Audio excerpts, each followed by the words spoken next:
Recording in 3, 2, 1. Good morning, good afternoon, and good evening. Whenever you're listening, I thank you for doing so. I am Kevin Mumphrey, and this is Fuck It, We Will Fix It in Post. I have my colleagues with me, Carson Hype Ferguson. Yeah. And Victoria V.A. Jones. What's going on? Today, we are talking to an actor-comedian out of the Nashville area. We're talking to Sean, the comedian. How are you doing today? I'm good, man. I'm good. Appreciate the introduction, man. You the truth. I try. Thank you. I feel professional. Oh, man. I'm going to have to get a business suit after this one. I was hoping you'd have one on while doing this interview, but hey, that's fine. That's fine. Man, see, if we was in person, I would have went ahead and brought out the vest and the blazer, man. I'd have showed out on y'all. Oh, you brought the blazer out for us? Oh, yeah. I do it all, man. I used to go to Pope John Paul. I went to a private school for like one year. I went to a private school before they kicked me out. So, yeah.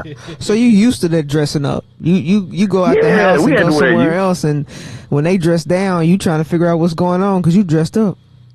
Yeah, sometimes, man. I bring that private school side out every now and then, man. Can't let people think I was only in Metro my whole life. So why did you get kicked out? Oh, man, it was a conflict of interest, man. See, I wanted to do hood rat stuff, and they was not okay with that, so. I can see the conflict there. There you go. So I'd like to start us off with what got you in the world of comedy? Say it again? What got you into the world of comedy? Oh, man, basically, I was actually a football player before anything else, so I was like real big on football, and when that stopped, when I hit about 26, I realized that wasn't going to happen. And I just started doing comedy because I've been funny. I was always a class clown. I always made everybody laugh, made teachers laugh, whoever, So I was like, I had enough people telling me, you should do that. You should get into that. I'm like, I might as well. So wasn't doing nothing else. What position I know did you play? it ain't a great story. I played cornerback. Oh, I had wanted to do that when I was in high school. But no, they say when you get hit, you kind of know if you really want to do this or not. Yeah, I did, I was done. Yeah, see, that's the wake-up call. That first day in pads is the wake-up call for everybody. And see, I found out that I had a lot of pent-up aggression, so football fit perfectly. I got to take out a lot of free stress on people. It was injuries here and there for the other guys, but who cares, I wasn't mad no more. As long as you got your frustration out. As long as I got my frustration out, who cares if I broke a bone or two? It's football. It's supposed to do that. See, for me, it was the complete opposite. I realized I didn't have any aggression, and everyone else did.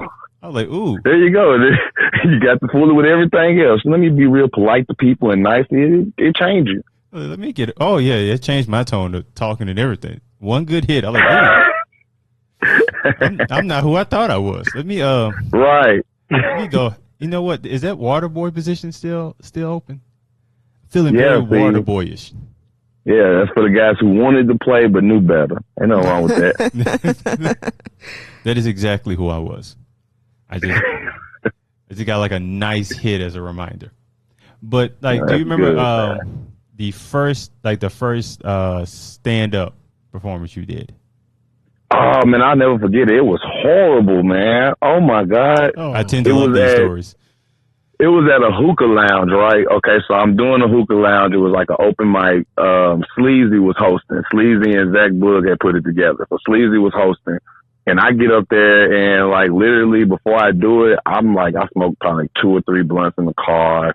You know what I mean? Took about 4 shots because I was nervous, man. Like stage fright took the best of me. So I get up there. Mind, this is back when I was still writing stuff. I done stopped writing now, so I was still writing back then. I got up there and forgot everything I wrote. And it was good stuff. Like I had a couple Soulja Boy jokes in there. This is when he was getting ready to box Chris Brown or something, whatever. So I had a whole lot of Soulja Boy content going on. Like it was some good stuff, man. But I completely drew a blank. And like I told 3 or 4 jokes and finished midway through a joke. And like everybody gave me that awkward stare. Like for anybody listening, please boo. Booing is much better than the awkward stare of silence. Oh my God. That is the worst thing you could feel. So long story short, I'm up there.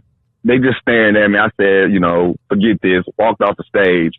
When I walk off the stage, Sleazy gets back on stage and said, yeah, for all y'all who think comedy easy. I'm like, okay, so now I'm like a warning now. Like, it's like, what? Like, I'm like the warning. Like, for all y'all think it's easy. Look, it's harder than it looks. I'm like, that's how bad I did? That I got to be the cautionary tale? Hey, Man. Oh yeah, I would have never forgotten that neither. Ouch. Yeah, it got much better after that once I stopped writing. I realized that I'm not a writer. I'm more of a storyteller, and it got much better after that.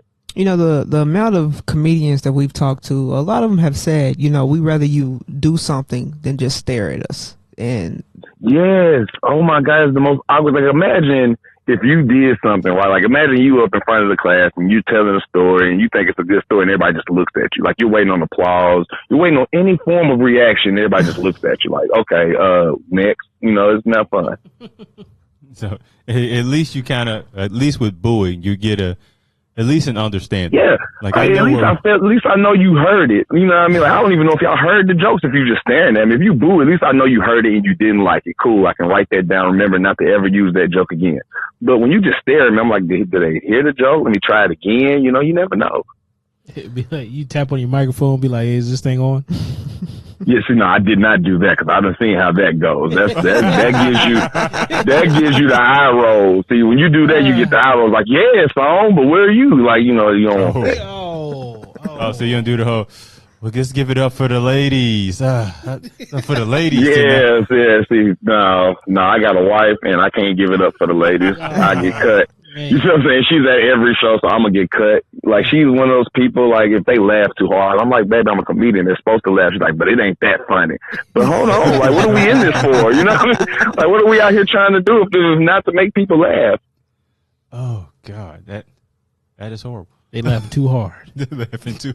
Yeah, my wife don't play that, man, especially with the female. Like, I told a joke at one of my shows, and it was like a whole bunch of college girls, like, you know, in their early 20s or whatever. Oh. And mind you, I'm not old, but I'm 30, and she's in her late 20s, so it's like, oh, these young girls know what they're doing. Like, I told a joke about this girl, and like the whole section was crying, laughing. She's like, yeah, I mean, it was funny. It wasn't that funny. I'm like, well, damn, I mean, you supposed to be my number one support. You can't tell me it wasn't that funny. I work hard on that joke. Right. Like, it took me a minute to get that one off, man. You know how many times I had to practice that in the mirror before I got it off? So I think you said you originally started writing jokes. So how would you write a joke? How I was writing jokes was basically what I used to do was I would sit down and like think back on things that I said at work that made people laugh, and I would try to write it down as good as I remembered it. But the thing with writing jokes is when you read it, it's never as funny as when you originally said it. You know what I mean? Like, it never hits the way that you thought it was supposed to when you write it. It just feels weird. At least that's for me anyway. So then I just went to, like, literally I get on stage and like I just got a set of topics in my head that I might want to touch on, but I just let the crowd take me where we go. You know, I got great crowd control is what I've been told. But as far as delivering actual jokes, it's like, if I think of something cool, but I'm usually just out there messing with people, making fun of people and stuff. So the fact, like, basically how you kind of outline stuff, you just have topics and you just kind of go up there. Isn't that a bit more nerve-wracking? That's the thing. The way my brain works is actually not. Like, I've always done well in frantic situations. It's when everything's planned out that I feel nervous and tense, because it's like I got to make sure I do it exactly this way, or I got to say it exactly this way. If I just go up there and be free and let it out, the way like I look at it, everybody's not gonna get me. But the people who do, we finna have a good time. You know what I mean? Like, I'm gonna get up here and I'm gonna say some stuff to you. We're gonna enjoy it because they're gonna be like, I can't believe he said that, you know. Like, I made a COVID joke and like half the crowd was like, oh, it's too soon. The other crowd was crying, you know. Yeah, you know, you get those too soon people, but I don't care. Like, you know. Now, F you, you know. So after your first experience, I mean, some people may have taken that experience and completely quit and just kind of moved on with their life. What made you want to continue to get on stage? Oh, man, I knew I was funny. I know I'm funny, so you can't tell me I'm not. I literally make a person laugh a day. You can't do that unless you're funny. Like, it don't matter where I'm at. Someone who I encounter is going to laugh. Like, you know what I mean? Like, I even count for you, y'all chuckling. I'm going to make somebody laugh. So when you know that about yourself, can't nobody tell you any different. You know what I mean? It's only when you're unsure of yourself can someone tell you that, hey, you're not funny, and you actually believe them. Like, why would I believe a stranger? I'm not going to believe that you think I'm not funny. So whatever. I'm just not for you. You know what I mean? But I just decided to keep pushing with it, man. It's something that I feel like I can actually accomplish and do. And it's working out for me so far. It's a great attitude. Great attitude. So from that first one to like your second time, I want to say, what did you kind of learn from that first experience that you kind of took to kind of better your second experience? I learned to A, only smoke one blunt, and B, don't even drink unless I take a shot up there on stage with me to kind of ease my nerve a little bit if it's like a crowd that's kind of different than the people I'm used to or whatever. But and never write. Never write. That's writing's not for me. So like I tell people, when you don't write, when you literally freestyle your sets all the time, you're going to have hit and misses. You know what I mean? So when I prepare myself mentally for that, it makes it easier for my missed nights. You know, it's like, okay, that's cool. It's all practice. It's all work. You know what I mean? So when you're doing stand up, that's basically just a practice field for comedy. You know, it's when you get your actual set shows that you be like, okay, I got to make sure I bring it. The A game out. But when you're doing open mics and stuff like that, it's practice, man. So when you treat it like that, it eases the stage fright part of it for most people. So you don't drink when you go on stage now, unless you're... No, I'll take a shot with it. Because the thing is, I'm not even really a drinker. You see what I'm saying? Like, I only literally, like, I had a bottle of Grey Goose in my house for like 6 months to just show you how much not a drinker I am. So I literally will only take like a shot with me to go on stage sometimes. That's like I said, if I feel like no offense to the white folks, but if I feel like I'm in a white only club or something like that, I take a shot with me because you never know where that might go. You know what I mean? You never know where the show might go when you're dealing with those or whatever. I might say something offensive and they be ready to see me outside. And I gotta have my juices pumping so I'm ready to defend myself. You know, because people think comedians are soft and we not no punks. You know, we got hands too. You know, we used to fight too. Yeah, you know, and then see that only happens because people thought, he's skinny, he a comedian, he just funny, he don't fight. Like, no, we really used to be out here in these trenches, man. We not scared. Like, I'm a real offensive person. So when you tell jokes like I tell jokes, you gotta be prepared for somebody to take it the wrong way and be ready to fight. Luckily, I have not been in a fight after one of my shows. I got to fight at my job, but that's a completely different story. So talking about telling jokes, what kind of comedian are you? You know, you have different levels of comedians. What kind of comedian are you? I'm more of the crowd work guy. You know what I mean? I'm more of a host than anything. That's the crazy part. Like, I'm a great host. You know what I mean? As far as a set, I do good, but I'm always real with myself, and like the hosting is where I like flourish at because I could be in and out, and it's all just crowd control. You mess with the crowd, get them involved, get them engaged, and then bring the next guy on. You know, or if the guy did bad, you make a little joke about him, and then get back to the crowd, make fun of a couple people in the crowd, and get back to the next guy. You know, I do real good with hosting. You know, my crowd work and stuff. Like I would compare myself more so to a Martin when he was on Def Comedy Jam. Is that's probably like, when you see me live, that's kind of what you'll feel, even though I kind of try to pull stuff from D.L. Hughes, because that's my favorite comedian. Yeah, that man did some crowd work now. Yeah, Martin was a crowd work guru, man. Like, I still watch some of those tapes, man, just because I'm a student of the game. Like I said, even though I'm just now really getting into it full-fledged, like the past year and a half, 2 years, I've always been a student of the game. I was that little kid that watched stand-ups. You know what I mean? I'm like 6 years old watching stand-ups on little, you know, HBO used to have a little 30-minute specials. And I used to watch those on VHS tapes and stuff. My mom had all those. I used to like take the tapes and watch them to the film start up, mess up or whatever.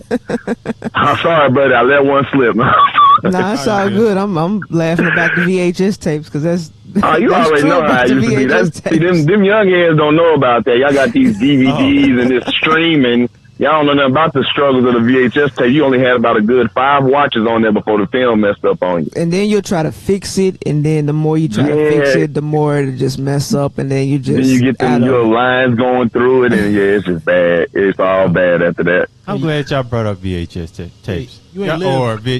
Y'all should go on Amazon and look up how much a VHS. They had a comeback. Boy, did they have a comeback. Really? Yeah, don't call it a comeback though. They've been here for years. Lord. What are they charging for that? Like the DVD player, like VHS combos are expensive. Very, yeah. They done lost their mind. I got one at a little pawn shop for like $20, and then some years ago, this dude was trying to give me $50 for it. I'm like, $50? I was like, it's not worth that. So I had to do some research. They turned into collector's edition. They turned into collector's items. Okay. I still have 2 VHS players. You may want to sell those. I'm not selling them. They're going for like $600. Because I still have VHS tapes that I look at. 6 to you 800. hold on to them for 10 more years, you're gonna get a couple bands, man. Oh, hey. That's an investment now. Hold on to them because I'm about to go steal me one. today. You hear me? That man said $600. I'm finna go steal me one today. Just look up. Just go on Amazon and see how much these. Because it started off with one that was 30, and then it went to like 580. Now they wait a minute. Hold on, what's in this one? Do they even have to work? Because they said on Amazon you can't prove they just don't work. Do they have to be functioning? Because I got a broke one off in here. You know, I don't want bad karma, but at the same time, 580 ain't bad right now. You gotta make your money somehow. You gotta make it somewhere. You know what I mean? I don't like nobody's hustle. You can pay a quarter of your rent in Nashville with that. Like a nice piece of it. That's why I moved out of Nashville. You see that? I moved to Hendersonville because Nashville done lost their minds, man. They charging $1,500 for a 1-bedroom studio. I'm like, what is this about? They said, "Oh, it's worth it." Yeah, it's the view. You can see juvenile courts from here. What? what is pleasing about that? Right, you know, you see riverfront and there's a horse riding over there. I don't give a damn. But how's it $1,500? Yeah, they're only getting more expensive. They're getting deep. They say everybody's hiring, but like. Yeah, everybody's hiring because don't nobody want to work. Don't nobody want to work. And I don't blame them. You know what they was getting on unemployment? I about quit my job. Look, I already told my job. Y'all lock me down. Lock down one more time. I'm trying to tell you. I worked way too hard and realized I didn't make enough money. Man, I was pissed off when I found out my homie who worked at Burger King was getting on unemployment what I was getting at my job. I went and told my boss, we're going to talk about this. I'm on my way to switching teams. I'm going to go to the unemployment line. I can wait 2 months, but when they get here, it's me. Oh no, one of my friends was getting what I was getting, and maybe like 200 more a week. Well, I had to rob him. Week. Oh, I told him, look, you don't want to get drunk around me. We wouldn't have been friends no more. So you ever get robbed at work? Going back to this VHS and DVD, I just looked it up, and my mama got the same one right here, and it still works. This costs $500. Do you understand? I'm finna go home. I'm finna go back to Memphis. Right. I'm finna say, what's your mama's address? I'm finna pop her down real quick. You go to buy your mama house. You ain't even needing this, mama. You ain't using this. She don't use it. She don't. See, I told you. But here's the thing: soon as you go like, I'm gonna use this for a project. You know what? There's some videos I haven't seen for a long time. Let's keep it that way. Yeah. You don't need to see it. Right. She gonna pull out Life and everything and pop in the VHS. Waiting to Exhale is my mother's favorite movie. And your mama burns it's stuff. on VHS, and she will probably pull it out when she get mad. You probably ain't even you ain't even used to get a whooping when you got in trouble. She just burn different stuff in your room. But you know what? Give me them shoes. I'm setting fire to them. You gonna learn. She didn't burn it, but she, I didn't get whoopings, but I got punished some other way. You know what I'm saying? I got punished all type of way. I got whooped. That sounds pretty abusive, though, but it's all right. We're gonna talk about it later. We all had rough childhoods. It's okay. All right, man. I was about to say, like, I guess I got all the whoopings VA didn't get. You might have. You may have. You might have. I think I got whooped one time, and that's because I think my grandma was like, "You're not gonna whoop her," and my mom was like, "No, but." I guess, and so I think my mom got a pressure whooping. You got a pressure whooping. That she hit you 2 times and told you go on about your business. Oh, you gonna look? I got whooped for looking like my daddy one time. She was like, "You look at you looking like your daddy," and it swung the belt. I said, "All right, then, it's time to move. It's time to move." Look, you ain't never lived until you caught the belt more than once. In a row. Oh man! In a row. Look. You was bad. I think you were just bad. Look, I was. You thought you was Bruce Lee. But I'm telling you, my reflex. You tried to catch the belt, boy. I caught the belt 3 times in a row. Oh, you just supposed to take it. You just supposed to take it and then just look. Like, I used to fake cry. Like, when you hear about 15, 16 whoopings don't hurt no more. But I didn't want to catch hands. I didn't want her to fight me. So I was like, I'm going to still pretend. I'm going to pretend like these whoopings is actually getting the job done. So but it really didn't hurt. It didn't hurt when I was like 13. But you still did the leg trick. You kind of move your leg up and you move your arm down. Oh, no. See, y'all got it easy, man. My mom used to tell me assume the position. My mama told me assume the position. See, she had a wicker chest at the foot of her bed, And the assume the position meant put your hands on the chest. If your hands move off the chest, that's 2 more licks. So it wasn't no blocking. It was just hold still like paddling. Y'all remember paddling back in the day. It was like that. Dude, you was bad as hell. I was. That's why I didn't stay in private school for too long. It just was a conflict of interest. They was like, he can play football, but we can't have him here. I didn't know they had detention till then. I was the private school. They said Saturday detention, so I got to come to school on a Saturday. Nah, it's over with that. I'd rather take it. Yeah, that's the worst. Yeah, right. Talk to my mama, let her handle it. I don't want to come up here. Like they had me picking up. Which really, I want to sue them because they had me up there cleaning up the school and picking up trash outside. I'm like, this got to be illegal. This has to be illegal. That's a different story, right? And you black? Yeah, you see what I'm saying? This is a Catholic school, But the Pope died that same year, so I think they felt some type of way. True story. I'm not even laughing. That's a true story. The Pope died the year I went to that school. The Pope that the school was named after, John Paul II, he died that year, and we had to watch his funeral for a whole day in the auditorium. They had the news down there and everything. They got me on camera on the news, falling asleep. I was asleep, me and my friend. We was knocked out, and the camera called us, and it was on News Channel 5. I had like 5 people call me, he was on the news, he was on the news. Dang. My mama was embarrassed. She was so embarrassed. The only time she was more embarrassed, I didn't get one that day. I got a whooping when I came home and I failed theology. That's when I got a whooping. She said you're a heathen, and she beat the brakes off of me. That was the day. I failed. That's part of the reason I got kicked out. You can't stay in Catholic school and fail the Bible. That don't work. And fail the Bible. Yeah. I think she understood you falling asleep during the funeral. Like, what else are you gonna do? Yeah, like that wasn't that bad. She wasn't Catholic. She didn't care about the Pope. It was that you making now. I'm making you look bad by failing the Bible because now I look like I don't know nothing. Like I didn't know all the books in the Bible, and I was like, okay, I'm sorry. Like I didn't grow up in church. I'm sorry. I still love the Lord. No, I do not. I never took the time to learn. Never did. I ain't gonna tell no lies. I never took the time to learn. I know Psalms. I know that one.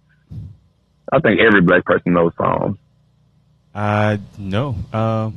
I thought you said songs for a second. So that's Psalms.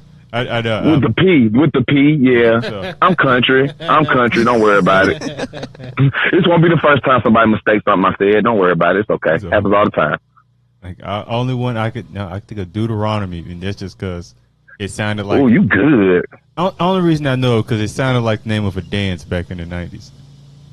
The Deuteronomy. Yeah. That does sound like a dance. Do the Deuteronomy. Yeah. We need to come up with that. That's a hit. I'm going to write that down. So we finna be on. So that's how I was able to remember it. All the other ones, I'm just like. And then, the other ones is just names, You usually know the other ones because you know somebody with that name. You know a Matthew. You know John. Yeah, John. Don't nobody know a Saul, though. You ever notice that? You don't know no Sauls. No, the TV show, Better Call Saul. I don't even know that. It shows you how much TV I be watching. So let's dive into you being a comedian and you also doing film. So how is it different for you to do stand up for you than to go and transition into the film world? It's actually been easier for me, man. Like going into the film world so far, and most of the stuff that I've done, people allow me really just to be me. So I do a lot of improv. Like I have like a set, like couple lines that I have to hit, but for the most part, they're like, look, just make sure you say this, but you can do whatever you like for the rest of it. And if it's good, we keep it. If it ain't, we'll do it again, and whichever one they like, So it's been fairly easy for me because ain't nobody forced me to have to like memorize thousands of lines yet. Right. But once I get that major role, I'm pretty sure that's going to come with that. But, so far it's been a pretty good transition. Plus we'll be doing a whole lot of skits and stuff on my Instagram. I already pretty much act. So it's like, it's easy transition. Whereas with the stand up, it was me getting used to everybody waiting on you to say something funny versus you just making people laugh. If everybody's up there like, he ain't funny. I bet he ain't funny. And then you got to prove him wrong. Like, and just a quick second for the listeners out there. If you go to a stand-up show, don't come in there with that attitude like they ain't funny. Let them folks make you laugh. I hate that. That's the worst type of people. Them are the worst type of people come to the show with a meme. What are you angry about? Like, you at a comedy show. What are you mad about? Like, come on, come in here and be ready to laugh. No, too many people down here want to come in here and prove that you wasn't funny. Yeah, I told y'all he wasn't funny. I'm like, kill yourself. What's wrong with you? So you just see them out there just kind of mean mugging at your. Yeah, like he can't make me laugh. That wasn't that funny. Like, what is wrong with you? What is your purpose? Like, who pissed in your Cheerios this morning? Like, what is wrong with you? Now you just have to kind of throw jokes at audience members. Oh yeah, I'm definitely that guy. I am the guy that throws jokes at audience members for that particular reason. Like, I find the guy with the mean mug and I throw like several jokes at you because if you ain't gonna laugh, I'll make sure everybody else laughs at you. So you're gonna be the joke today. You're definitely a student of D.L. Hughley. Oh yeah, no, that's why I said like I literally take that to heart. That's like one of the first comedians I ever watched, and like I love D.L. Now let me put this out here for clarity, and like if he ever hears this, he might get mad about it. But I like pre-politic D.L. Hughley, not post-politic. He talks too much about politics. Thank you. But pre-politic D.L. Hughley, like leading up to Kings of Comedy, it's really like his breaking point was Kings of Comedy. Like leading up to Kings of Comedy, oh man, by far one of the first people alive to me. Love him, and I love that he makes fun of the crowd. So I'm definitely big on that because it takes you back to like school when you used to make fun of people in the hallway and stuff. So pre-politic D.L. Hughley, I wouldn't sit in the front row. You better not. Don't wear nothing flashy either. See, here's the thing. Don't bring attention to yourself. So I'm be like, okay, is this outfit good or is it not? Nah, I'm gonna have too much anxiety, and he's gonna see it in my face and gonna be like, oh yeah. That's what you look for. Yeah. That's what you look for. It's like that scene from The Waterboy when he was little. The dude was about to kick the ball. He was looking for the bad, the dude to kick it to see who was scared. Looking around, there's my bitch. That's what it is. You literally, as you're telling the joke, you're looking through the crowd like, who I'm going to hit, there he is. Yep, I'm on you. And yeah, that's how it goes. I remember, I think it was my birthday weekend or something like that. Me and my cousins went. So one of my cousins knew the comic, and she was like, well, yeah, he invited us so we can, you know what I'm saying? I want us to sit close. And this sounds like a setup. Yeah. I'm just kind of looking at her, and I'm like, you want to sit close to the stage to where he can say something about any of us at that table? No. And let alone he said something about all of us at that table. Yeah. He said, I ain't got to write these down. Ooh, this 3 minutes right here. Oh, every one of us. It was a good 4 or 5 of us. Every one of us made his round. Yeah, you can't be selfish with the jokes. You gotta make sure the whole table feel it. You cannot be stingy with that. Oh gosh, and that was like what? Got 4 minutes he got off of y'all? Maybe more, because the crowd was laughing. Don't let the crowd enjoy it. Don't let the crowd enjoy it. Yeah, we gonna get a whole set out of that. So then he got done with us, and I was like, oh, thank you God, because he saw somebody who was behind us, and this woman had on this big fur coat, and he just starts making fun of that, and I'm like, oh, thank you God. And I was trying to look around for somebody else who looked a little weird in the crowd, so I can make sure that you point them that way. You trying to point them? Look at her over there. She know that's too much weave over there. Look at her. Yeah. Homegirl over there to the left. I'm just saying. Yeah, I ain't gonna point no elbows, but now, they look real funny over that way. Now, do you kind of find these? Because I always say, I would hear the term like you kind of read the room before you go on stage. Yeah, no, you definitely have to. I think that's one of the biggest mistakes most comedians make is that they just bring, like when they write, for comedians that write, like me, it's hard for me not to read the room because I'm freestyling. But for comedians who write, a lot of times I've seen them get up there and they just have their set jokes that they're going to say regardless of who's there. And it's like, nah, bro, like you can't say the same joke in front of an all black room and get the amount of laughs that you're going to get in an all-white room. They're not going to understand the joke, you know what I mean? Or vice versa, you know what I mean? I've seen comedians come in there with material that's set up for either a mixed crowd or all-white crowd. They go into a black room and they get shut down, booed, made fun of. And it'd be some good stuff, but it's like you're in the wrong room for that. So you got to read your room so you know what type of crowd you're dealing with and act accordingly, so to speak. Man, they're going to boo you like Dipset.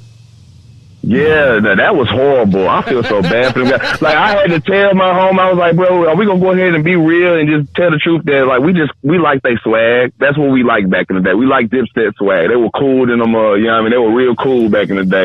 But that music was always trash. The best part was he was like, these niggas rapping over their songs, and I just lost it. I'm like, oh my gosh, because there's 95% of everybody who be on stage. He said, Yeah. we sweating, they lip syncing. Yeah, it was bad, man. I felt so bad. I think Joel popped his teeth out for a second. I don't know.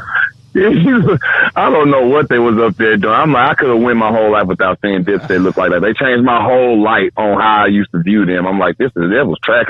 Don't get me wrong, the Lox is a great group. The Lox was great, but it's like the Lox wasn't of the echelon that I thought the Dipset was gonna get destroyed by. Like y'all might as well have went against G Unit or something if that was the case. Like if you gonna go out there and get disrespected like that, you might as well went against G Unit or something. That was more comparable, but the Lox been around for a minute.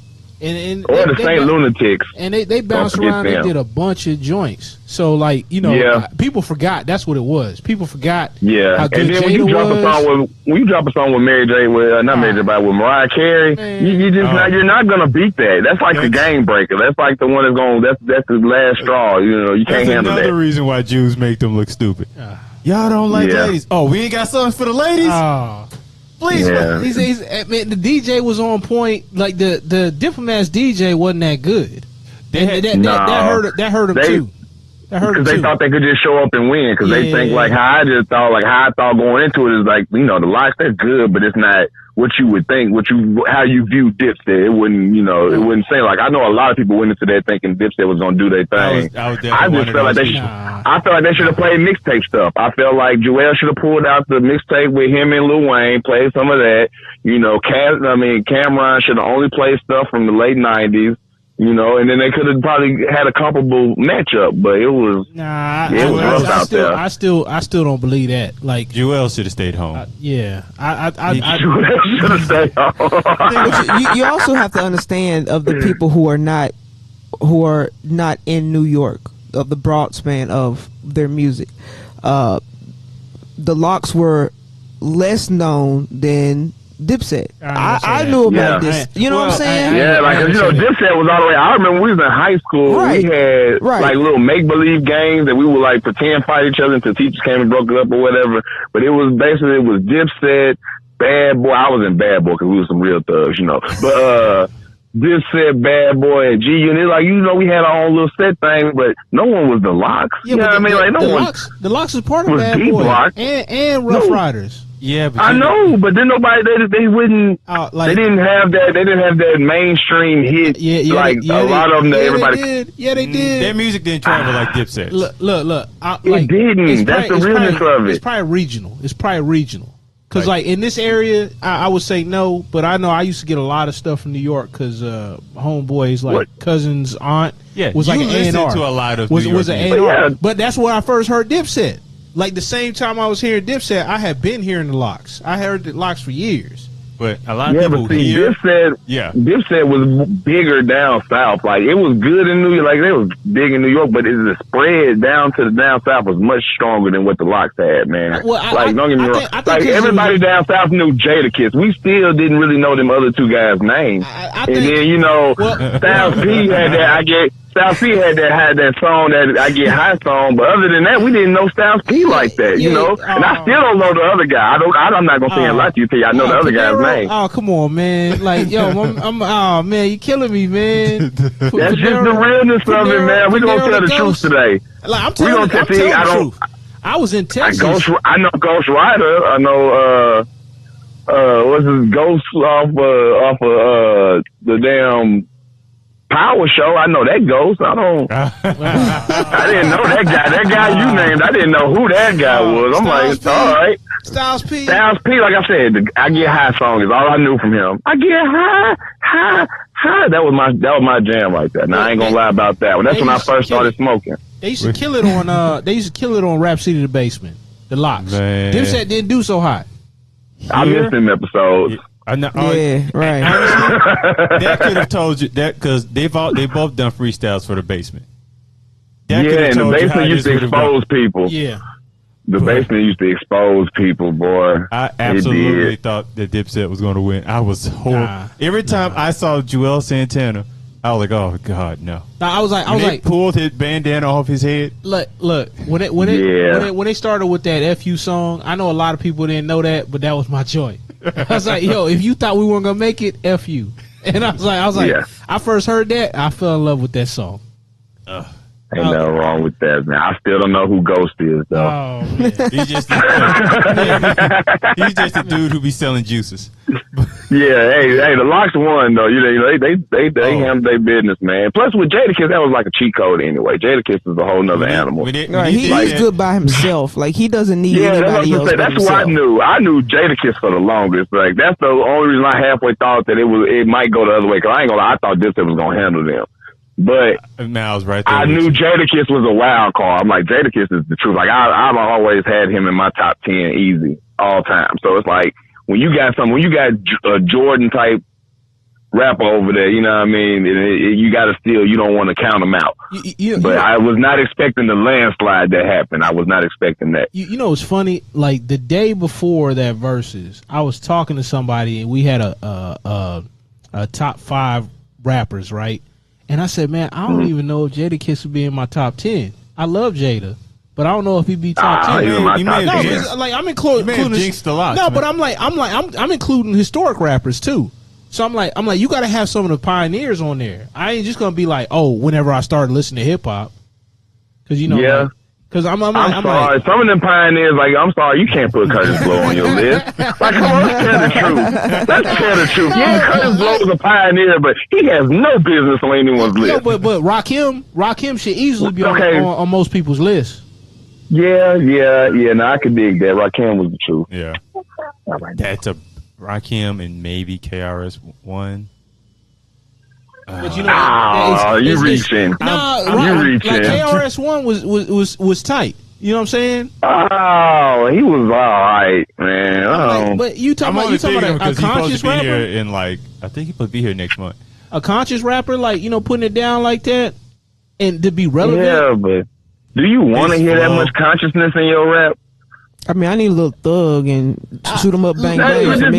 Like, you know, I got too much. Nas is great. I can do Nas. That's about as, you know, I can do Nas. I fool with Nas. Nas is a legend. But Nas will pull something out on you in a heartbeat. Exactly. Hey, probably still to this day. Yeah. Nas is the perfect kind of balance between the two. You know what I'm saying? Like, that's right. Then you got he can balance it. Yeah, he gonna pop you every now and then. He gonna get you, but then he raps in reverse. Who else you know doing stuff like that? Like, he raps the whole song in reverse. Papoose? He's so Papoose so overrated. He Don't get me wrong. He good. He's good, but it's like, dude, there's a reason why you ain't never sold nothing. There's a reason why you ain't popped off like that. Like, sometimes you could be too lyrical. Sometimes you can be too smart. You know what I mean? You say too much. That's him. He goes a little step beyond. He was on the tail end of that technical type of rapper, though.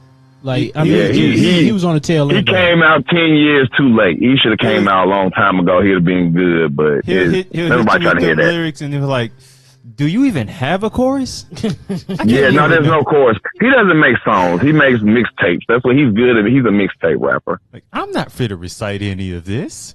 No, not ever. Who could keep up with that? Astronomical. I'm not going to do all that. So, Sean, let's go back to you, okay? Enough of the locks and all this other stuff, and let's talk about your skits. Let's talk about your skits. And how do you put them together, and what is your thought process about that? Oh man, it's literally more times than not. It's usually something I think of right then, and you know, shout out to my job for not firing me yet. But I shoot a lot of skits at my job. I shoot a lot of skits while I'm at work. Cause, you know, when I get home, I spend family time. You know, I got 4 kids, so I got to spend the family time. But you know, while I'm at work, I think of something and I try to hurry up and do it while there ain't nobody around to watch me or whatever. So a lot of it's like spontaneous stuff, or something I might have thought of the day before, or sometimes I'll scroll through Instagram or Facebook or whatever, and I'll see a meme or I'll see somebody else's video and I'll like make a play off of that. You know what I mean? Like a remix, so to speak. Which one got the most play for you? Oh man, okay. My biggest video to date, to me, well, not even to me, this the video that got the most views. I did a voiceover when R. Kelly did that Gayle King interview. Yeah. Okay, I did a voiceover to that, but check me out. Okay, it was right after it was right after they sentenced that girl who shot dude, who killed dude in his living room. Right. You know what I'm talking about? In Dallas. Okay, so that had happened. She only got like 10 years, right? Okay, so I made a voiceover, basically R. Kelly being pissed off that she killed somebody, only got 10 years, and they trying to hang him. You know what I mean? So it's a little bit distasteful, but that's the stuff that's real funny. I'm gonna put that caption up. I don't want nobody to think that I'm okay with what R. Kelly did. In no way, shape, or fashion am I okay with that. It was a little distasteful, but it was hilarious. It got like 500,000 views on Facebook in a day and a half. It got like 500,000 views, and it went crazy. So much so that people were actually stealing it and putting their stamp on it. Because I made it so quickly, because I tried to get it as soon as that verdict came out. I made it because that's how I thought he would have been. Like, I thought R. Kelly would have been that mad if he'd have seen that on the news. Like, that's all I did was, he sees it on the news, he's pissed off, make the video. So I did that, and it went crazy, but I didn't tag my name on it. Like, normally I tag my name on my videos. I didn't tag that one, so I saw several people stealing it. And then somebody hacked my Facebook. So now I don't even have no access to this video, which was like my biggest video ever. Oh, man. Now, right. It sucks for me. So I've made a couple of other ones, though, that have gotten up in the 100,000s and stuff like that. Like I did one. It was I don't know if y'all know who Dear Silas is. He's a rapper in Mississippi. Y'all know who that is? No? No. Okay, check him out for one. He's a great rapper, especially for people like y'all like conscious rappers a little bit. He's real good. But he had a dance. he had like a little bop, a little shoulder bop or whatever. And I did the dance that he did. It was like a little challenge. Whatever. I did that, but the caption of it was when your taxes hit while you at work. You know what I mean? So it was a real happy moment. I got like 100-some-thousand views on that. And then I did another one where actually I did one about Bart Durham. About how you want to, like when I see somebody, like how I act when a rich person, with a person with a nice car, when I get in a wreck with a person with a nice car, like I was pretty much acting all hurt and stuff like that. And Bart Durham laughed at it. Full messed me up. At least his law page. They laughed at it. You know, I want to say he shared it. I'm not sure. You know, but yeah. You need to be in the next commercial. I need to, man. I need to get better at marketing, man. I need to get better at marketing. I just don't like people sometimes, man. And Bart Durham just looks like he don't have a soul. I'm not gonna lie to you. Like he just don't look like he looks like he doesn't have a soul. You can't, like, have you seen Bart Durham? Oh yeah. You've seen Bart Durham in the commercials. He looks like he does not have a soul. It looks that way. Like I know it had to be his son doing the stuff on the Instagram because Bart can't press buttons. Come on now. He cannot press buttons. I do not believe that one bit. Like I appreciate it, but I know that wasn't Bart Durham reaching out. That was his son.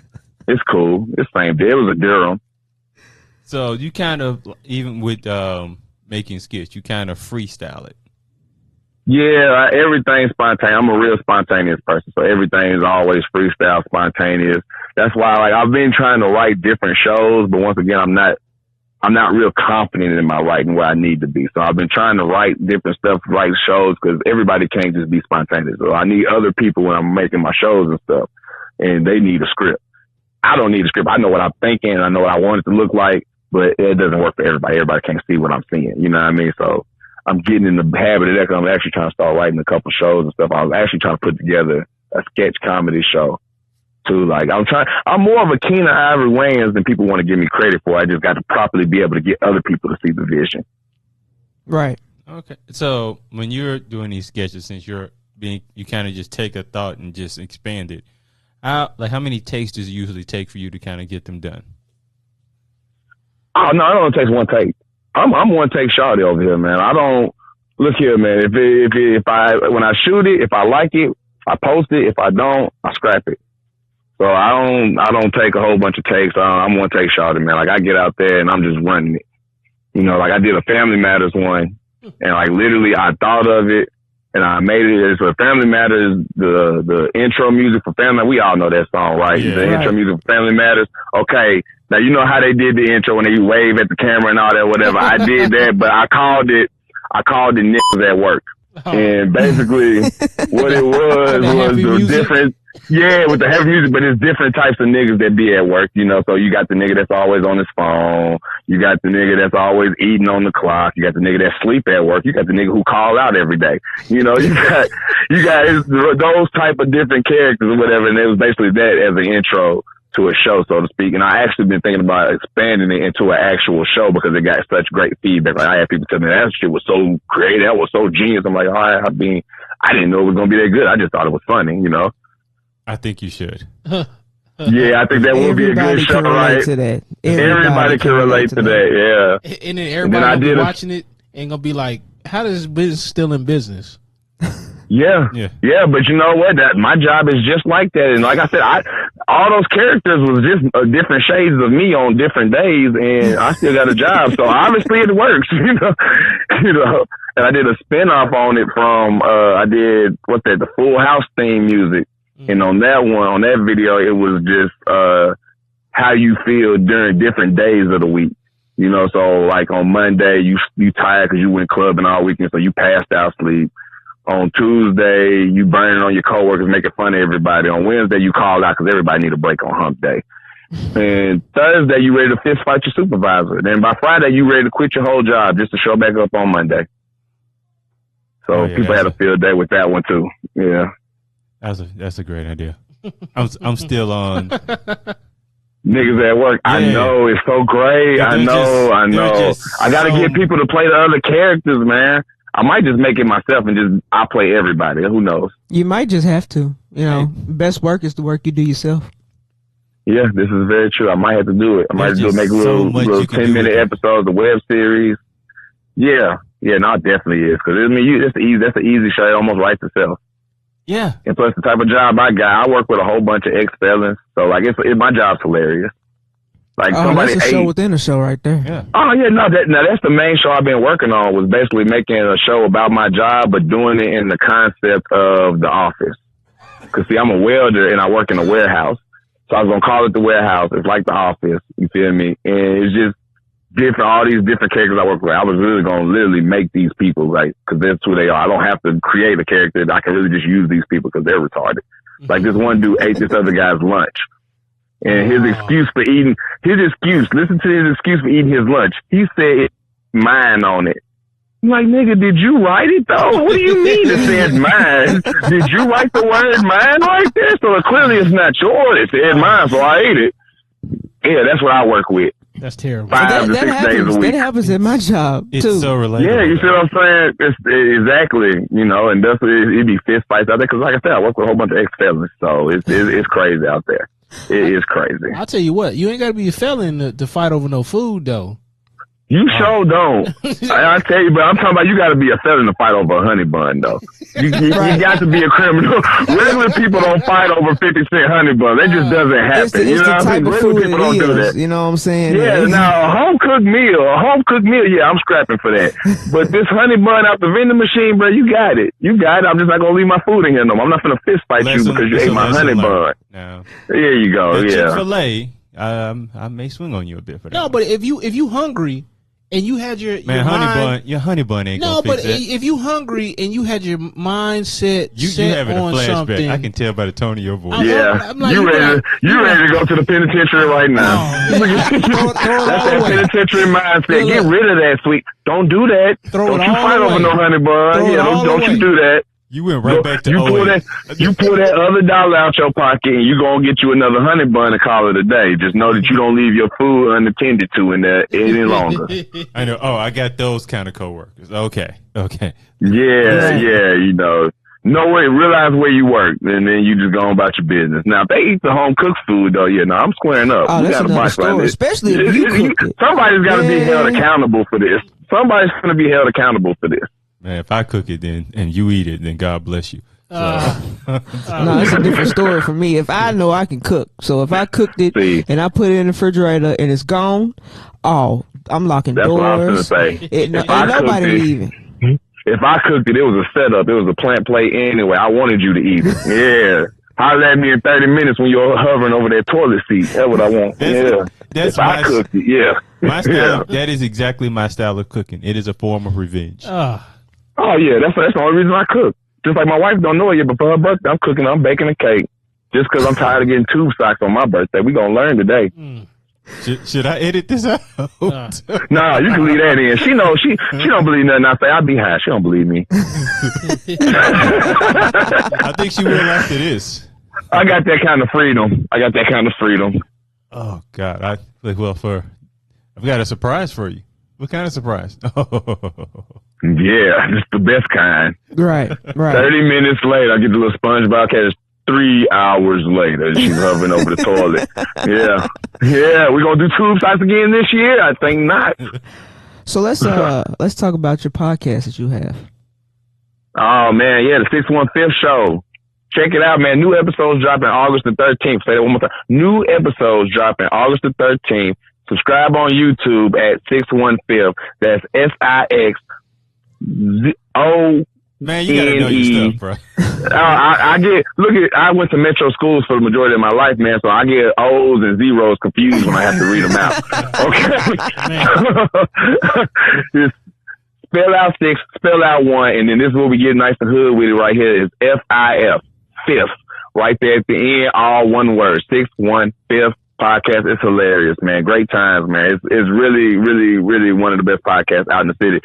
Along with y'all, y'all are amazing. We appreciate that. Yeah, no, definitely. I will never pour salt or, throw shade when I'm bigging up in my stuff. No, it's definitely, we all doing big things around here, man. Tennessee got something going on.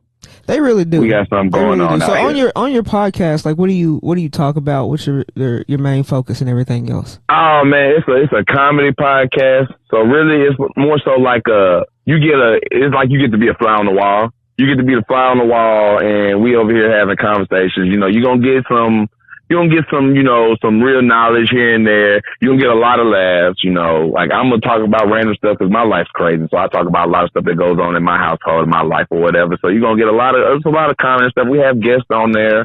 You know what I mean? So I think we got one episode out right now with Bars Major, a big battle rapper from out of Nashville. So we hit on a lot of different subjects, man. It's real. It's random, like me. So, you don't want to miss out. It's real random and it's real good, man. It's real funny, man. So what made you actually want to start a podcast? Oh, man, it just give me another outlet to be stupid. It just give me another outlet to say crazy stuff, man. It's like, yeah, you can say crazy stuff on here. I'm like, what? For real? Let me try it. So we hopped on there. Like they already had it right. I think the show has been out for like, I want to say 2 or 3 years now.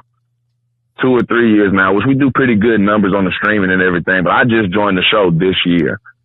So I'm the newbie, I'm the rookie. So, they mess with me a lot. So. Gotcha. But it's definitely fun, man. Podcasting is fun. It's a different animal. It gives you a lot of freedom and liberties, but at the same time, you got to be a little structured. It gives me a way to be me, because I'm so spontaneous and so random without having a time limit on it. As far as with the stand up and stuff, and as far as the structure of having to be a certain person or a certain part in a role, it gives me a chance to you get to see me at full blast. Right. Now, does podcasting help with your stand up at all?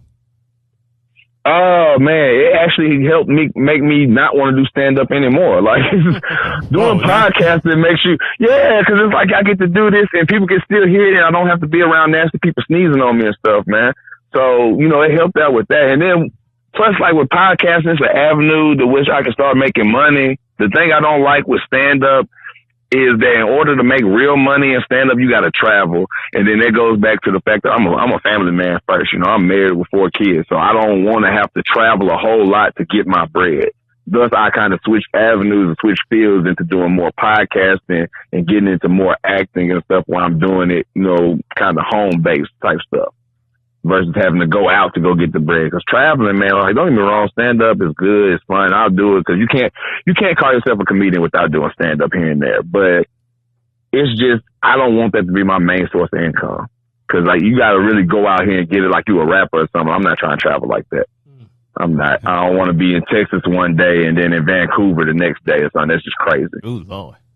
Yeah, you know what I'm saying? It's just the traveling is wild, man. These stand-up comedians is always on the go. I'm like, bro, I want to sit down somewhere. I see why Anthony Anderson and them do that. I want to be Adam Sandler almost. Like Adam Sandler used to do stand-up, But then he got on Saturday Night Live and got to doing the skits and stuff like that. And then boom, now he's making movies. Now, you know, that's the type of flow I'm trying to get myself into. So you trying to do more of a, I guess instead of like being on Saturday Night Live, kind of build your own Saturday Night Live. Yeah, that's kind of what I'm trying to look into. Like, I feel like we desperately need an In Living Color. With everything in us, we need something like that back again. And Saturday Night Live that's for somebody else. I'm not gonna say who it's for, but it's for somebody else. We need something for us more so, and that's what I'm in the process of trying to create for the city. A Nashville Living Color. I can dig something like that.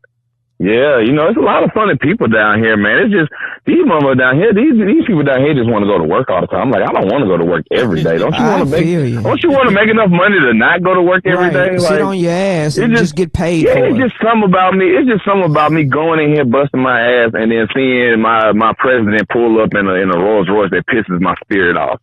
It's just something about that makes me want to go fist fight him. Like, I pulled up his address on my Google.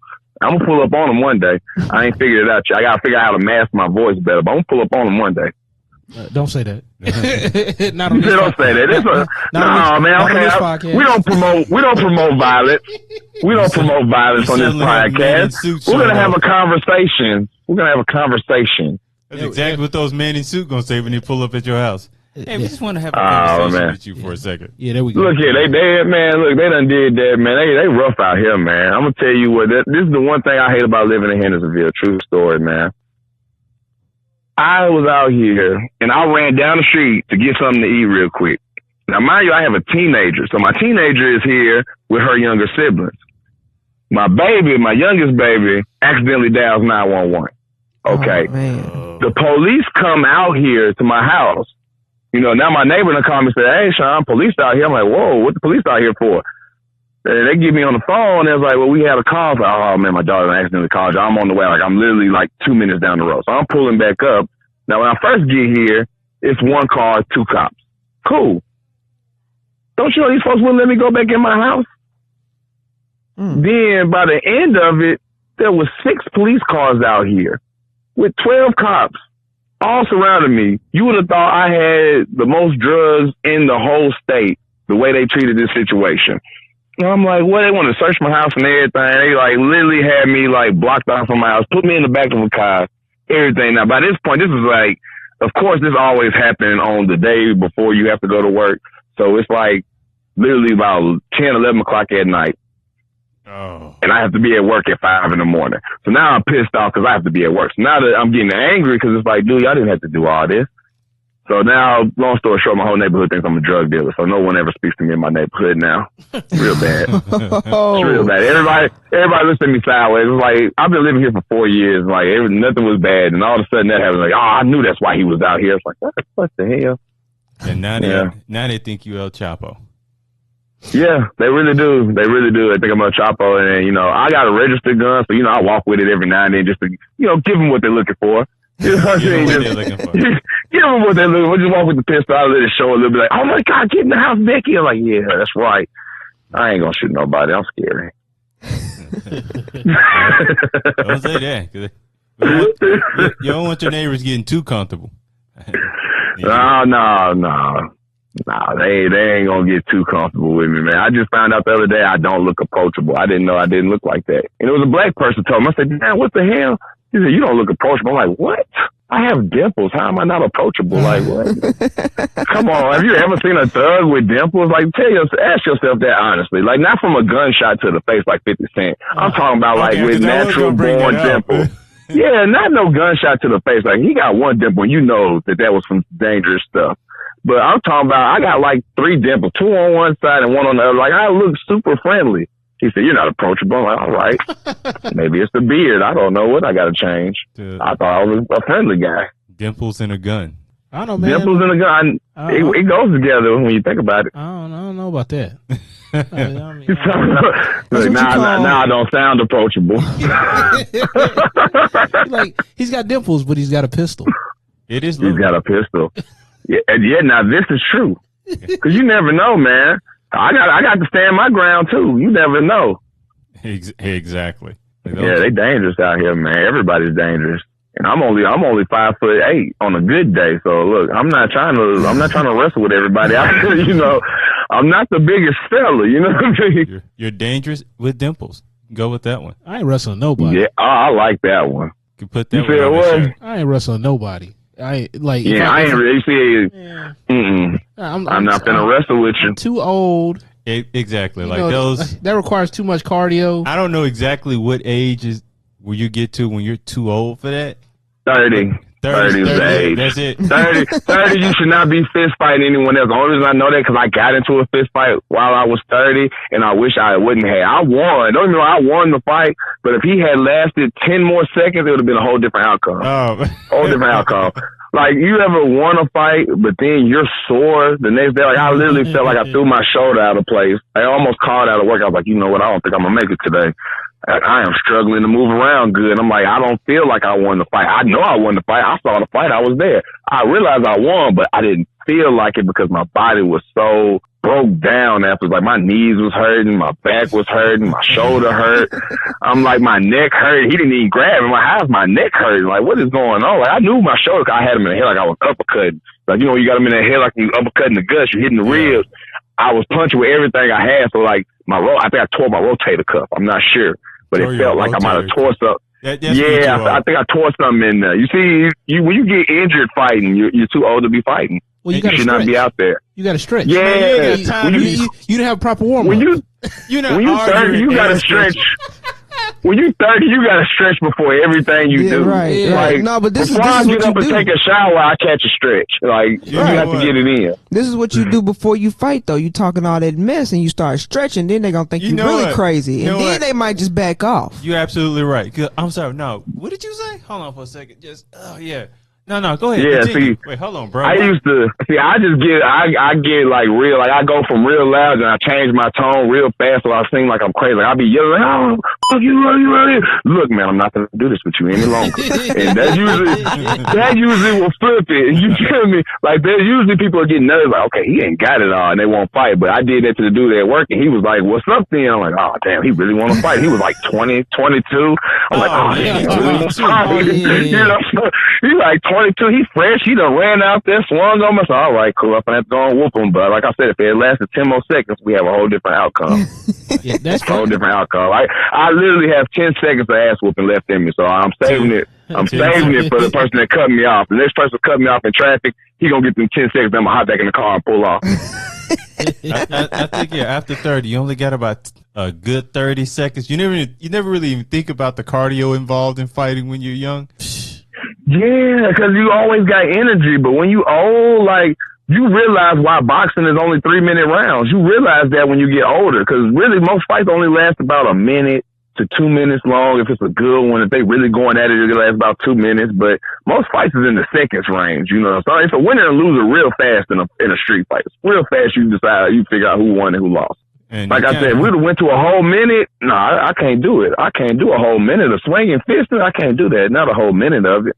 Like, I understand now when I see boxers and they're like the 8th rounds, like, you know, them punches ain't hitting as hard as they were in the second. Yeah, and they hugging the whole rest of the fight. We're pissed off, but it's like, bro, if I was him, I'd have been hugging in round 3. Yeah, I totally understand. And like, why are y'all hugging? But now it's like, look, man, I just need 5 seconds. I just need to stand. Let me stand on you for a second. Just let me hold up real quick. It's like that. But you can't do that in street fights though. No, you got a good 30 seconds. You're gonna get an uppercut. And the last thing you want to do is be looking up when you're in a street fight. You don't want to ever have to look up. That means you're on your ass. You don't want that to happen. Oh, that means the fight's over. Yeah, because somebody's stomping. Yeah, you might get somebody's stomping. You might get 10 up. Yeah, I can't go home to the missus like that. You can't lose your job and get beat up, boy. That's why I said that young guy, he got an earful when he got home, boy. I know his old lady was pissed. You got beat up and you lost your job? Yeah. Yeah, but he in his 20s. They tend to bounce back. Yeah, he'll bounce back. He'll be all right. He gonna probably rob 3-4 people and get his life back together. Who knows? Bingo. I pray for him. Pray for the robbery. You gonna pray over the robbery? No, not for the robbery. You may want to. I understood how that sounded after I said that. Yeah, not praying for the robbery. You know, you gotta. Do you think robbers pray before they go out and do what they do? Be like, no. Let me get this 400, Lord. Yeah, because see, my brother used to be a robber. He used to pull kick doors and like he grew up going in and going to church every weekend. So I'm pretty sure that he used to say a prayer. Like maybe he said the Lord's prayer, you know, our Father who art in heaven, and then he go kick a few doors. You never know. Man, I think they need Jesus. Name a convict that got out and he wouldn't all of a sudden love the Lord all the time. Come on now, love the Lord, but you can't pray. Like you gotta, your prayer gotta go. Look. People pray over lotto tickets. Yeah, Man. but when you fit to rob somebody, that prayer got to go a little different. Like, look, Lord, let me hold you for a second. It's not whether they go different, but it's still got to be a prayer. That's what I'm saying. Do they pray? You can't put amen at the end of the look, I'm going to holler at you. Yeah, how come you can't? How come you can't? You praying for your benefits. Hey, look. Hey. Forgive us for our trespasses. Oh, the word forgiveness got to be involved in this. Bro, there it is. See, I don't know it enough to know. But forgive us for our trespasses. We forgive those who trespass us. That's fair. Yeah, look, I'm Forgive me because I'm about to trespass. Yeah, I'm trespassing. Right. Yeah, That's all you're doing, because you know what I'm saying. The rich gonna always be rich. You know what I'm saying. So you just go borrow without asking anyway. There ain't nothing wrong with that. They gonna replace it. So you know, praying a little prayer. Before you go in here and take these rich folks stuff. I'll just steal what's insured. Oh my goodness. That's how you. This show does not condone theft in any way, shape, or fashion. In any way, none of us have ever. I feel like we need a disclaimer. On that. Yeah, I don't steal. I kill. No, I'm playing. I'm joking, guys. I am joking. I have done neither of the sort. Oh man, you gonna have them teardrops. Your neighbor's already scared of you. So. I know. Look, I just sat on the porch. 3 of them came outside. Like, there go that man again. Going back in the house. Oh man, and y'all have a good day. You're right. You see him over there praying, you know it's about to go left. I'm sorry, y'all. I'm going to hell, and I don't want to bring y'all with me. I do not want to bring y'all with me. It's just too late. We're going to have fun down there, though. It's going to be done down there. It's going to be done down there. So, usually before we end this, we tend to like to ask our people that we interview to kind of envision themselves winning an Oscar. Now, I know they don't usually do Oscars for comedies, but for this situation, we're going to say that they do. So what would be your Oscar speech? Oh, man, it's easy, man. First off, I'd like to thank me, my motherfucking self, because I did all this. And for all you haters, y'all can lick my lowest ball sack. And let me see, who else would I thank? I'd thank me again. I thank Sean Richardson Sr. I definitely got to thank him. He really been on his shit. I have to thank Sean the comedian. I have to thank my missus. I have to thank the old lady, you know, without her being there. And that's about it. You know, I wouldn't really thank too many other people, man, because it's really a grind for me. It really just be me working this, man. You know, nobody else gets applaud for my success. Which I'm sure I wouldn't be able to be on stage long because, you know, you don't have to worry about no extra long speech with me because I'm going to say enough cuss words for them to go ahead and snatch me off the stage anyway. Oh, yeah, I'm just going to warn you already. We're probably just going to bleep out that whole speech. It's going to be one large bleep. Yeah, and that's how I like it. You just get up there. You don't remember that. Think about that. You don't remember everybody's speech, but if somebody got up there and they had to beep about 10 minutes straight, you gonna remember that one. Yeah, because you don't want to search to find the real audio. You like, I got to find the real audio. I want to know, what did he say? Yeah. What's gonna happen? I'm gonna thank my mother, and you go straight to commercial. Like, nah, it'd be like, go ahead, play Bounty. Go ahead, go ahead. Like Lil Wayne at the award ceremonies. It's like they just blank out his whole verse. You're like, why are we playing this music? Why do we bring him here? It's like when BET play certain movies and they like throw their own little words in there. Like that's how you had to do my speech. Like, first of all, I'd like to thank this jive turkey over here. You know, you can throw those words in there because you can't get cussing on the Academy Awards and don't forget. Don't forget my favorite, Mother Lover. I don't know where they got that one from. But Mother Lover, yes, because you can't be a motherfucker. You got to be a mother lover. Forget you got man. to love mothers. Forget you. Yeah, forget you and suck on these and all that. Yeah, it's BET. Whoever they ad-lib, man, he need a raise because they be putting some movies on there that got no business on TV, and that man be putting in work. He just be deep in the dictionary. There's something to go with this. But like you ain't seen Baby Boy until you watched it on BET. Okay. Hey, that is the funniest one. Hey, Baby Boy on BET is hilarious. That is the classic BET version. I totally forgot. Yeah. Well, thank you for taking time out to talk to us today. Oh man, no problem. I always got time for y'all, man. We family now. I'm that cousin you want to get out your house. That one that moved in, he was just on hard times. He was struggling for the weekend. And 6 months later, that nigga still on your couch. Yeah, I'm him. we threw every little sly remark to try to get him to catch the hint that he did. But then he just started stretching on the couch some more. But hey, I heard they was hiring over at Oh, for real, man. I'm gonna check that out tomorrow. No, bro, get your ass up today. It's cold outside, man. Don't you know other people? Damn. Right? You don't know nobody else with a couch. So and so that they lost their couch to Rental Center. So I'm over here now. Man. Hey man, we gonna be out this weekend. So what you plan on doing? Right, we gonna take the key and all the furniture. What you got going on this weekend? I'll figure something out. Nah, I needed you to done that 6 months ago.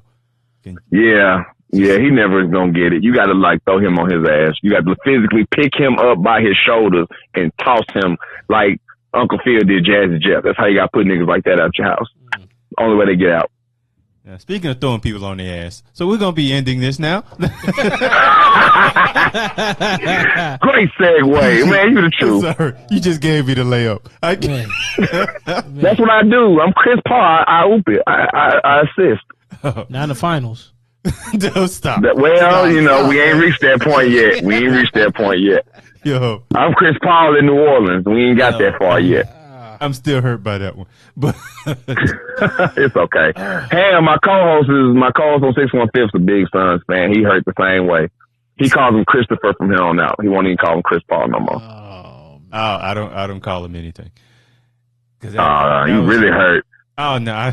Every time I see Giannis, I'm just like, bro, this is supposed to be Chris's. It's all right, man. Hey, I like Giannis, but he ain't coming back. That's why I said the NBA is really an episode that everybody hates Chris, bro. They really hate Chris Paul in real life in the NBA. They can't tell me any different. They stopped him from joining the Lakers, but then let him go to the Clippers. They let him go to the Suns, let everybody get hurt, and still didn't let him win a ring. And I just found out he was the little Players Association head. That's why they don't like him. He over here fighting for the players' rights, and the NBA does not fool with that. And players don't like him. So well, yeah, that's because he's an asshole, but that's a whole nother subject. That's a whole other conversation. Oh, yeah. And we got to end this one. So, again, thank you for talking to us today. No problems, man. Once again, I am Kevin Mumphrey, and these are my colleagues, Karsten Hype Ferguson. What's up? With Victoria V.A. Jones. What's going on? And that is a wrap. Lights, camera, action. In a studio where local filmmakers talk to other filmmakers about the inside world of film. Cut! That's not the script. It. We'll fix it in post. Do you wonder how films are produced and what really goes on behind the scenes? Well, stand by. Filmmakers Kevin Mumphrey, Victoria V.A. Jones, and Karsten Hype Ferguson explain all the details. Right here on It. We Will Fix It in Post podcast.